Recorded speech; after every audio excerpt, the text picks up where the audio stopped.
Die Heilige Gees as salwer, gebaseer op R.C. Sproul se Crucial Questions reeks. In die Ou Testament is konings, profete en priesters met olie gesalf as simbool dat God hulle afsonder vir 'n spesifieke taak. In vandag se gedeelte sien ons dat hierdie praktyk 'n heenwysing was na 'n baie groter realiteit in die Nuwe Testament.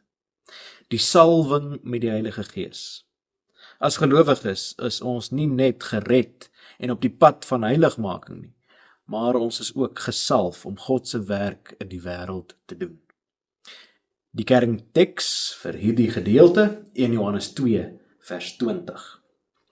En julle het die salwing van die Heilige, en julle weet alles.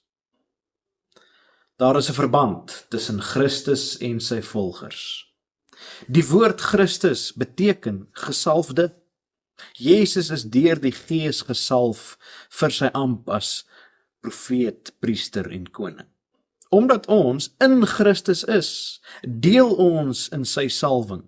Hierdie salwing is nie vir 'n spesiale groep superchristene nie, maar dit is die realiteit van elke kind van God. Johannes skryf dat die salwing ons help om die waarheid te ken. Die Gees as salwer gee ons 'n geestelike onderskeidingsvermoë om tussen ware en valse lering te onderskei. Die doel van salwing is nie net persoonlike kennis nie, maar diens. Die Gees rus ons toe met spesifieke genadegawes om die kerk op te bou. Net soos die disippels by Pinkster bemagtig is, gee salwing van die Heilige Gees ook vir ons die vrymoedigheid om die evangelie met krag te gaan verkondig.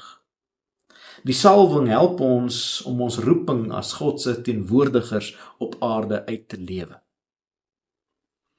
Die Heilige Gees as salwer herinner ons dat ons met 'n doel geroep is. Jy is nie maar net 'n toeskouer in God se koninkryk nie. Jy is gesalf en toegerus met krag van die Allerhoogste om 'n verskil te maak. Vertrou op daardie salwing wanneer jy jou daaglikse take en roeping aanpak. Amen. Kom ons bid saam. Heilige Gees, ons dank U vir die salwing wat U oor ons lewens uitgestort het en vra dat U ons sal bekragtig om as getroue getuies van Jesus Christus in hierdie wêreld te leef. Amen.